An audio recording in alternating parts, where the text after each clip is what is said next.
Hi everyone, welcome to my class. आपका स्वागत है हमारी क्लास में। तो देखो, आज हम लोग मॉलिक्यूलर ऑर्बिटल थ्योरी के बारे में थोड़ा सा एक इंट्रोडक्शन देने आए हैं कि हम लोग आगे क्या पढ़ने वाले हैं। देखो, अभी तक हम लोगों ने क्या किया है कि मॉलिक्यूलर ऑर्बिटल डायग्राम को कैसे बनाएंगे, कैसे मिक्सिंग होती है, उस चीज़ को भी हम लोगों ने समझ लिया है। एसपी मिक्सिंग किस में होगी, किस में नहीं होगी, ये भी चीज़ें हम लोगों ने देख लिया था। प्री मिक्सिंग क्या होती है, पोस्ट मिक्सिंग, ये भी देख ली है। अब हम मॉलिक्यूलर ऑर्बिटल डायग्राम हम लोग जो पढ़ने वाले हैं ना, उसको एक तरीके से पढ़ेंगे ताकि हमारे दिमाग में हमेशा के लिए बैठ जाए। ठीक है, उसको कैसे पढ़ा जाए कि हमेशा याद रहे, क्योंकि देखो बहुत सारे कंफ्यूजन होते हैं मॉलिक्यूलर ऑर्बिटल डायग्राम में। बहुत सारे लोगों के कंसेप्ट अभी तक की क्लियर नहीं हो पा रहे हैं कि उसका डायग्राम बनते हैं तो कैसे बनने की, किसी केस में कैसा बनता है, किसी में एसपी मिक्सिंग हो रही है, किसी में नहीं हो रही है, किसी एक में हो रही है, किसी में नहीं हो रही है, हो सकता है दोनों में ना हो सकता है दोनों में भी हो।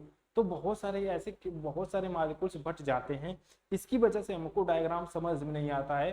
तो ये बहुत ही बड़ी प्रॉब्लम है। इसी वजह से हम एक सीक्वेंस पहले बता देते हैं कि हमको कैसे पढ़ना चाहिए डायग्राम को, और उसी सीक्वेंस को फॉलो करेंगे तो जितने भी मॉलिक्यूल्स हैं हम सबका डायग्राम पढ़ लिए हैं। इससे पहले हम लोगों ने सबसे पहले हम मिक्सिंग कराए थे एटॉमिक ऑर्बिटल का, तो देखे थे कैसे बॉन्डिंग और एंटी बॉन्डिंग कैसे बनता था। एक की एनर्जी बढ़ जाती थी, एक की एनर्जी घट जाए, कंस्ट्रक्टिव इंटरफेरेंस, डिस्ट्रक्टिव इंटरफेरेंस के थ्रू हम लोगों ने इस चीज को भी अच्छे से समझ लिया था। तो ये चीज हम लोग पढ़ चुके थे। उसके बाद हर एक एक एटॉमिक एटम को लेकर उसके एटॉमिक हर एक एक एटम के एटॉमिक ऑर्बिटल को लेकर हम लोगों ने मिक्सिंग कराया था और देखा था कि मिक्सिंग से कैसे डायग्राम बनते हैं, मॉलिक्यूलर ऑर्बिटल डायग्राम बनते थे, कैसा बन रहा। जैसे एस और एस मिलते थे सेम फेज में तो सिग्मा बनता था, डिफरेंट फेज में सिग्मा स्टार बनते थे। वो हमारे पास जीरेड है कि अनजीरेड है, कितने नंबर ऑफ नोड है, प्लेन ऑफ सिमेट्री प्रेजेंट है कि नहीं है, सेंटर ऑफ सिमेट्री प्रेजेंट है कि नहीं है, वो भी देखते थे। तो ये सब चीजें हम लोगों ने ऑलरेडी सबसे अच्छे से देख लिया है, समझ लिया है। तो ये सब हम समझ चुके थे। तो अब बात आती है कि अब हम डायग्राम बनाना स्टार्ट करेंगे, यहीं से डायग्राम हमारा बनना स्टार्ट होगा। अब हम लोगों ने सारी चीजें जो भी बेसिक नीड्स थी ना, हम शायद आपको पहला दूसरा लेक्चर थोड़ा सा लगेगा कि हम लोग क्या पढ़ रहे हैं, डायग्राम तो पढ़ ही नहीं रहे थे। लेकिन वास्तव में आप वो चीज अगर नहीं पता होगी, नहीं समझ पाएंगे, तो डायग्राम बनाने में हमको उस चीज को समझने में बहुत, समझ लो बहुत ही मुश्किल होगा अगर आप वो सब बेसिक आइडिया ही नहीं रहेगा। अब आपको बेसिक आइडिया पता है, आप लोगों ने, मुझे उम्मीद है कि आप पिछला 2 लेक्चर आप लोगों ने कंटिन्यू अच्छे से देखा है, तो आगे आपको पक्का प्रॉमिस करता हूँ कि कोई दिक्कत नहीं होगी। अब हम समझते हैं इस चीज को कि हम लोग को डायग्राम जो पढ़ने वाले हैं कि किस ऑर्डर सीक्वेंस में पढ़ने वाले हैं, तभी उसी चीज हमको अच्छे से समझ में आएगी। ठीक है, तो एक चीज देखना, सबसे पहले ये, उम्मीद है कि दिख रहा होगा शायद। ठीक है, नहीं दिख रहा होगा तो हम यहाँ पे बता देंगे, कोई बात नहीं। देखो, अब हम मॉलिक्यूलर ऑर्बिटल डायग्राम पढ़ेंगे, MOD। मॉलिक्यूलर ऑर्बिटल डायग्राम को हमने क्या किया है कि 2 कैटेगरी में इसको डिवाइड कर दिया है। 2 कैटेगरी में कैसे डिवाइड किया है हम लोग, पहला कैटेगरी जो है वो होमो है।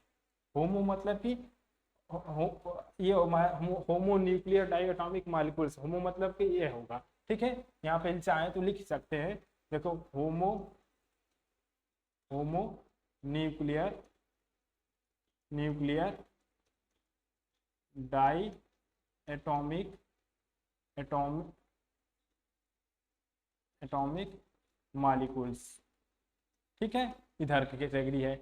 और ये क्या है, ये हेट्रो है। ये क्या है, हेट्रो। समझ गए तो ठीक है, नहीं तो 60 में लिख लेना यहाँ पे पूरा full form. Hetero nuclear diatomic molecules. ठीक है, समझ गए। देखो, मॉलिक्यूलर ऑर्बिटल डायग्राम को हमने 2 कैटेगरी बनाई है, एक होमो का है, एक हेट्रो। होमो मतलब समझ रहे हो ना, बहुत बार बता चुके हैं। जैसे मान लो B2 मतलब A2 टाइप का मॉलिक्यूल्स रहेगा, दोनों समान होंगे, एक ही जैसे C2 हो गया, B2 हो गया, N2 हो गया, O2 हो गया, F2 हो गया, सब क्या है, दोनों एक जैसे हैं, तो उसको होमो की कैटेगरी में रखा जाएगा। हेट्रो की कैटेगरी में क्या होना आएगा, दोनों डिफरेंट होंगे, जैसे CO NO BN हो जाएगा, दोनों मॉलिक्यूल्स अलग होंगे, एक दूसरे के सेम नहीं होंगे, दोनों अलग होंगे, तो उसे हेट्रो की कैटेगरी में रखा जाएगा। अब होमो में हम देखेंगे कि देखो, होमो में क्या होगा, एक ऐसी चीज आएगी जहां पे हम लोग पढ़ते थे एसपी मिक्सिंग, और एसपी मिक्सिंग में हम लोग ने देखा था कि किसी किसी में एसपी मिक्सिंग हो रही थी, किसी में नहीं हो रही थी। जैसे में क्या था हमारे पास, जैसे देखो, ये एक एग्जाम्पल के रूप में बता रहे हैं। जैसे में क्या था, लिखे थे ना हम लोग स्टार्टिंग से, चलो B2 हो गया था, C2 हो गया था, N2 हो गया था, ये मालिक्यूल्स हैं, सब के सब मालिक्यूल्स है। O2 हो जाएगा, फिर F2 हो जाएगा, ये भी मालिक्यूल्स है, Ne2 हो जाएगा, ठीक है। उसकी में देखो हम क्या बताए थे कि यहाँ तक sp मिक्सिंग होती है, क्यों हो रही थी इसका रीजन बताए थे। 2p3 होता है, लेकिन यहाँ पे क्या आएगा, 2p क्या हो जाएगा, 4 होता है कॉन्फ़िगरेशन। यहाँ पे पेयरिंग होने लगती है और 2s और 2p के बीच एनर्जी गैप क्या होता है, बढ़ जाता है। तो इधर क्या होती है, नो sp मिक्सिंग, तो यहाँ पे क्या होगी, sp मिक्सिंग होगी। sp मिक्सिंग होती है, यहाँ पे sp मिक्सिंग नहीं होती है।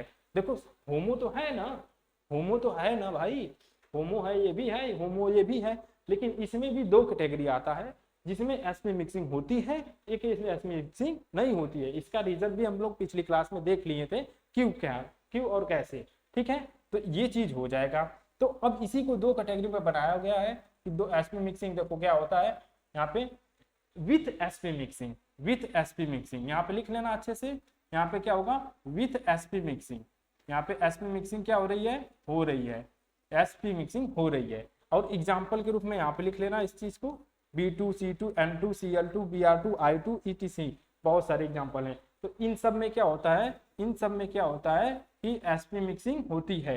अच्छा, कुछ ऐसे मॉलिक्यूल्स आएंगे जिसमें क्या होता है, sp मिक्सिंग नहीं होती है। वो क्या होंगे, O2 हो गया, F2 हो गया, Ne2 हो गया, OF हो गया, मतलब ये ऐसे मॉलिक्यूल्स हैं जिसमें sp मिक्सिंग नहीं होती है। तो इनका डायग्राम अलग तरीके से बनेगा, ठीक है, यहाँ पे समझ गए। अच्छा, इसमें कैसे बनाएंगे, ये पोस्ट मिक्सिंग से बनाए थे, इसको ये क्या B2, C2, N2 है ना, इसमें sp मिक्सिंग हो रही है, तो इसको पोस्ट मिक्सिंग से हम डायग्राम इसका बनाने वाले हैं। और इसमें तो sp मिक्सिंग हो ही नहीं रही है, तो इसमें प्री पोस्ट की बात ही नहीं करना है। अब आ जाओ हेट्रोन्यूक्लियर में। हेट्रोन्यूक्लियर में हो सकता है भाई, हेट्रोन्यूक्लियर में ऐसा भी हो सकता है, देख हेट्रो का मतलब कि पहले A B दोनों डिफरेंट होंगे, तो हो सकता है कि एक में sp मिक्सिंग हो, एक में नहीं हो सकता है कि दोनों में साथ में sp मिक्सिंग हो रहा हो सकता है कि दोनों में नहीं हो रहा है। 3 केस बन रहे हैं, तो इन तीनों केस को हम लोगों ने डिवाइड किया दिया हो, ठीक है। हेट्रो के केस में देखो, यहाँ पे हेट्रोन्यूक्लियर डायटोमिक मॉलिक्यूल्स के केस में क्या है कि 3 कैटेगरी में डिवाइड किया गया, फर्स्ट, सेकेंड और ये आएगा थर्ड, 3 कैटेगरी में। तो पहले सबसे पढ़ेंगे sp मिक्सिंग बोथ, मतलब कि एक केस ऐसा आएगा जिसमें दोनों में sp मिक्सिंग होती है, कार्बन में भी sp मिक्सिंग होती है और नाइट्रोजन में भी sp मिक्सिंग आती है। सेकेंड कैसा आएगा, नो sp मिक्सिंग, इसमें भी sp मिक्सिंग नहीं होती है, फ्लोरीन में भी sp मिक्सिंग नहीं होती है, इसमें भी sp मिक्सिंग नहीं होती है, ऑक्सीजन में, हाइड्रोजन में भी नहीं होती, हाइड्रोजन के पास तो p ऑर्बिटल है ही नहीं, तो sp मिक्सिंग की बात ही नहीं करेंगे। तो ये दूसरा केस है जिसमें sp मिक्सिंग दोनों में नहीं होती है, और ये पहला केस ऐसा है जिसमें sp मिक्सिंग दोनों में होती है। और एक थर्ड केस आएगा जिसमें एक में sp मिक्सिंग हो रही है, एक में sp मिक्सिंग नहीं हो रही है, तो इसको हम लोग अलग कैटेगरी में पढ़ेंगे। तो कहने का मतलब ये है, बस आपको यही ऑर्डर फॉलो करना है और इसी तरह डायग्राम को हमको समझना है, बनाना है, तभी हमको चीजें एकदम अच्छे से समझ में आएंगी। और इस चीज को दिमाग में रख लीजिएगा, इतना केस ही बनता है, इससे बाहर का केस नहीं बनेगा, जो भी बनेगा यही बनेगा, इसी में से हमको डिस्कस करना है। अब देखो एग्जाम में कौन कौन से आते हैं, देखो सबसे इंपॉर्टेंट याद रखना, एग्जाम के पॉइंट ऑफ व्यू से बता रहे हैं, बीएससी वालों के लिए खास बता रहे हैं। देखो बीएससी में और आईआईटी जेम के लिए देखो O2 से बहुत क्वेश्चन आते हैं। पहली बात, सबसे ज्यादा O2 से याद रखना, उसके बाद यहाँ पे N2 से, सेकेंड इंपॉर्टेंट, इधर आ जाओ CO से, सबसे ज्यादा CO से, NO से, उसके बाद OH, उसके बाद OH, इधर आ जाओ तो F2 से तो नहीं आता है, इसके बाद इधर आ जाना HCl से, कहाँ है HCl, यहाँ पे इस टाइप से, ये है सब हाईलाइट कर दे हैं, वही इंपॉर्टेंट है, उन्हीं से क्वेश्चन बार बार एग्जाम में आए हुए हैं और आते रहेंगे।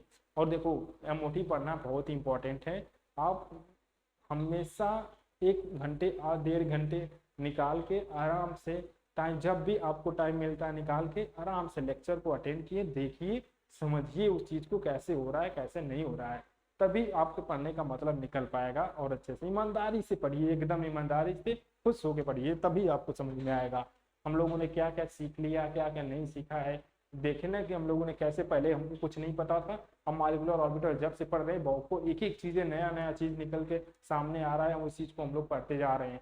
और इससे देखो बहुत सारे क्वेश्चन होंगे। अभी एप्लीकेशन तो के बारे में थोड़ा सा आइडिया तो दे दिए हैं। अब यही चीज है कि अब इसको पढ़ेंगे तो इसके जितने भी एप्लीकेशन होंगे सब हम लोग साथ में बताएंगे। कैसे हम डायग्राम बनाएंगे तो उसमें क्या क्या चीजें हमको कंक्लूजन ड्रा करना है, कोई भी अगर, अच्छा एक चीज और, जैसे मान लो किसी का भी मॉलिक्यूलर ऑर्बिटल डायग्राम बना लिए O2 का, तो सबसे पहले O2 का डायग्राम बनाइए। ठीक है, एक तरफ एटॉमिक ऑर्बिटल, इधर भी एटॉमिक ऑर्बिटल, बीच में मॉलिक्यूलर ऑर्बिटल, डायग्राम बनाइए। फिर total number of electron count करके इस डायग्राम में इलेक्ट्रॉनों को भर दीजिए। अब ये करने के बाद सबसे पहला स्टेप रहेगा आपका कि अब इलेक्ट्रॉनिक कन्फिग्रेशन लिखना है मॉलिक्यूलर ऑर्बिटल। ठीक है, मॉलिक्यूल्स के इलेक्ट्रॉनिक कन्फिग्रेशन लिख लीजिए। उसके बाद सेकेंड पॉइंट डालिए, उसमें लिखिए कि उसमें सबसे पहले सेकेंड पॉइंट में डालिए, लिखिए कि बॉन्ड ऑर्डर निकालना है। ठीक है, हेडिंग डाल दीजिए बॉन्ड ऑर्डर।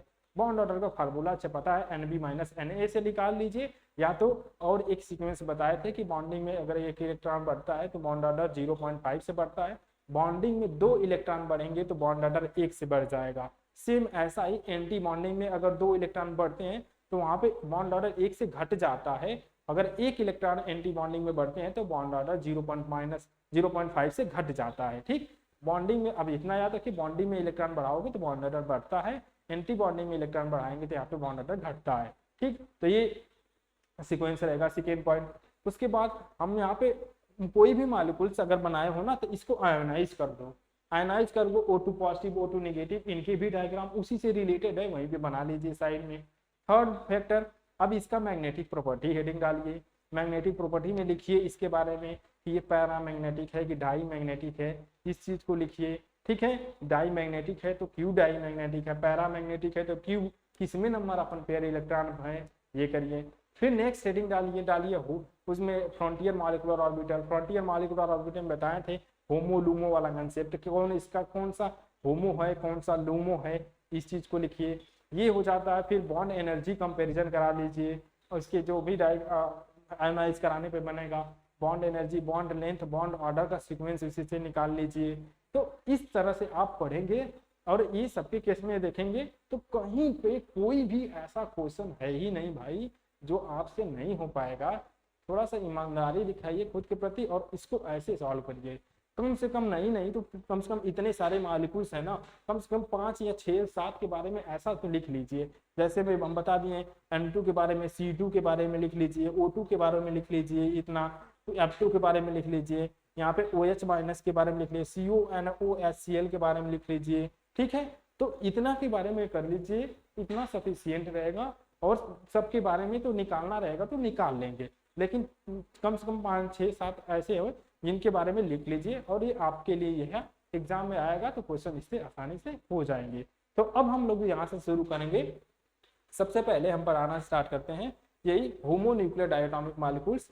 पहले विदाउट sp मिक्सिंग का डायग्राम हम बनाएंगे। ठीक है, विदाउट sp मिक्सिंग का डायग्राम कैसे बनता है, उसके बाद हम इधर चलेंगे विथ sp मिक्सिंग का डायग्राम कैसे बनाएंगे। तो पहले विदाउट sp मिक्सिंग का, फिर विथ sp मिक्सिंग का। जब होमो का खत्म हो जाएगा तो उसके बाद हेट्रो के बारे में बात होगी। ठीक है, हेट्रो के बारे में बात होगी। तो यहाँ से हम लोग डायग्राम बनाना स्टार्ट करेंगे। ठीक है, फिर आज के लिए इतना ही, थैंक यू। और हाँ, सब्सक्राइब कर लीजिएगा, बहुत ही जरूरी है, इसको भूलिए मत। आप लोग चैनल को भी सब्सक्राइब करते रहिए। ठीक है, इग्नोर मत करिए, सब्सक्राइब करिए। आपके लिए बहुत सारी चीजें अभी आनी बाकी है तो उसके लिए थोड़ा सा अप्रिशिएट कीजिए। Thank you.